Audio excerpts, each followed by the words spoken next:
5 দিনের রিমান্ড শেষে আজকে যখন নিয়ে আসে তখন তাও দেখা করার জন্য অনেকে করার পরে করে তো ওকে যে অবস্থায় দেখছি, ওকে যে অবস্থায় নিয়ে গেছে, এখন ওকে এমন ভাবে পা উপরে তুলে তারপরে টর্চার করা হচ্ছে, ঝুলিয়ে পিটানো হয়েছে। ইভেন আজকে সকালে যেদিন শেষ নিয়ে আসবে সেদিনও তাকে ফুটবলের মতো খেলার মতো তাকে লাথি মারা হয়েছে এপাশ থেকে ওপাশে। আসসালামু আলাইকুম বন্ধুরা, আশা করি সবাই ভালো আছেন। আল্লাহর অশেষ রহমতে আমিও ভালো আছি। শুরুতে যে ভিডিওটি দেখলেন, আজকের ভিডিওটি খুবই গুরুত্বপূর্ণ। আশা করি শুরু থেকে শেষ পর্যন্ত আমাদের সাথেই থাকবেন। কোটা আন্দোলন নিয়ে সারা দেশে যে ঝড় বয়ে গেছে, যেটা আপনারা ইতিমধ্যেই দেখেছেন, ঢাকা শহর সারা দেশের ঢাকার শহর অচল করে দিয়েছিলেন এবং পরবর্তীতে কিন্তু আসলে যে প্রশাসন নামে এবং সাধারণ যে ছাত্রছাত্রীরা কোটা আন্দোলন করেন, সরকার এবং প্রশাসনের পক্ষ থেকে বলা হয় জামাত বিএনপি এই কোটা আন্দোলনের ভিতরে সাধারণ ছাত্রছাত্রীদের মধ্যে ঢুকে গিয়ে এই ব্যাপক ধ্বংসযজ্ঞ চালিয়েছেন। এরপরেই কিন্তু প্রশাসন আসলে যে দেশে কারফিউ জারি হয়, কারফিউর পরে প্রশাসন নড়েচড়ে বসেন এবং আস্তে আস্তে পরিবেশ শান্ত হয়। অর্থাৎ প্রশাসনের মাধ্যমে দেশের যে পরিস্থিতি সেটি আসলে শান্ত করতে সক্ষম হন সরকার। এর পরবর্তী কিন্তু সরকার নড়েচড়ে বসেন এবং প্রশাসনের পক্ষ থেকে জানানো হয় যে এই নাশকতায় জড়িত সন্দেহে বিভিন্ন সময় বিএনপি, জামাত সহ বিভিন্ন দলের নেতৃবৃন্দকে গ্রেফতার করা হয়। ইতিমধ্যেই যে বিভিন্ন নেতৃবৃন্দকে বিভিন্ন দলের গ্রেফতার করা হয়েছে, তাদের মধ্যে গণ অধিকার পরিষদের নেতা ভিপি নূর ও তারেক রহমানকে গ্রেফতার করা হয়েছে। গণ অধিকার পরিষদের নেতা ভিপি নূরকে ইতিমধ্যেই 5 দিনের গ্রেফতারের পর 5 দিনের রিমান্ড মঞ্জুর করে আদালতের মাধ্যমে। 5 দিনের রিমান্ড শেষে তাকে দেখা গেছে যে গুরুতর অবস্থায় তিনি রয়েছেন এবং তার স্ত্রী এবং তার যে আইনজীবী তারা জানিয়েছেন যে রিমান্ডে নিয়ে তাকে অমানসিক নির্যাতন করা হয়েছে। তো তার উপরে কি পরিমাণে নির্যাতন করা হয়েছে, যে অমানসিক নির্যাতন করা হয়েছে, এই বিষয়ে তার অ্যাডভোকেট এবং তার স্ত্রী যে কথাগুলো বলেছেন, চলুন আমরা তার মুখ থেকে শুনে আসি। 5 দিনের রিমান্ড শেষে আজকে যখন নিয়ে আসে তখন তাও দেখা করার জন্য অনেকে করার পরে করে তো ওকে যে অবস্থায় দেখছি, ওকে যে অবস্থায় নিয়ে গেছে, এখন ওকে এমন ভাবে পা উপরে তুলে তারপরে টর্চার করা হচ্ছে। ইভেন ওর এগুলো ওকে আমি ধরতে পারতেছিলাম না, ও আমার কাঁধের উপরে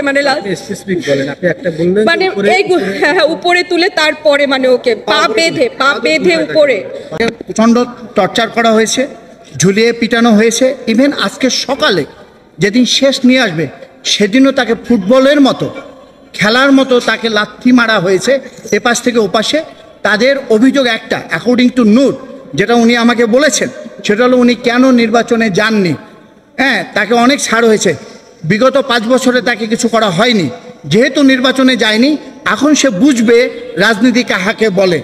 এটাও তাদের একটা আক্রোশ এবং রাজনীতি করতে না পারে, যেটা বলছেন ভাবি। এই তো আমি গারদে যেয়ে তার সাথে দেখা করেছি। দেখা করার পর সে আমাকে বিস্তারিত বর্ণনা করছে। ওখানে জামাতের এবং বিএনপির নেতৃবৃন্দ ছিল। বলল যে ডিবিতে মনে হচ্ছিল কারা আওয়ামী লীগ আর কারা ডিবির অফিসার, কাউকে চেনা যাচ্ছিল না। ভিতরে মদ খেয়ে মদের গন্ধে সবাইকে পা উপরে তুলে দিয়ে পিটাইছে, বেদম পিটানিছে। কাউকে চেনার কোনো পরিচয় বোঝা যাচ্ছিল না কে কাকে পিটাচ্ছে। এবং ভিতরে এত বেশি মদের গন্ধ, তারা মদ খেয়ে ড্রিঙ্ক করে সবাইকে পিটাইছে এবং ভিপিকে অস্বাভাবিক রকমের নির্যাতন করছে। তাকে বলছে তুই শেখ হাসিনা ডিবির বিরুদ্ধে কেন কথা বলছিস, এর জন্য তোকে এক্সট্রা মারে হবে।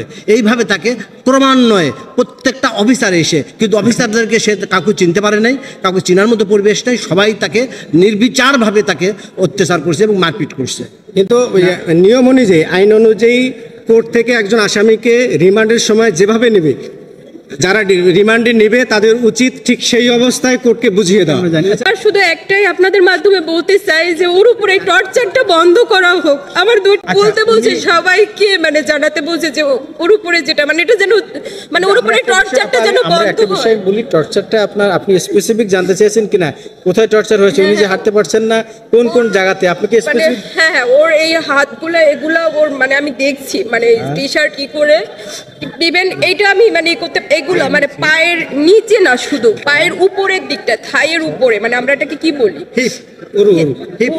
হ্যাঁ হ্যাঁ, এইগুলো মানে যেগুলো দেখানোর মতো না, মানে ও স্বাভাবিকভাবে কাউকে দেখাতে পারবে না। এটা 5 দিন ছিল, না না 5 দিন তো মানে এই রিমান্ডেড তো আসি, তার আগে যখন নেওয়া হয়েছে ওই টাইমটাও টর্চার করা হয়েছে, তারপরে এখন এই যে রিমান্ডেড দিনগুলা এগুলো অমানবিকভাবে টর্চারের উপরে করা হচ্ছে। 2-3 বার মানে সেন্সলেস হয়ে গেছে, মানে ওর জ্ঞান ছিল না, তারপর ওকে কি করা হয়েছে জানে না, ইভেন ওকে ইনজেকশন পুশ করা হয়েছে। তো বন্ধুরা, আজকের ভিডিও এই পর্যন্ত। আমার এই ভিডিও সম্বন্ধে আপনাদের কোনো মতামত থাকলে অবশ্যই কমেন্ট বক্সে কমেন্ট করে জানাবেন। দেখা হবে আগামী ভিডিওতে, সেই পর্যন্ত ভালো থাকবেন। আল্লাহ।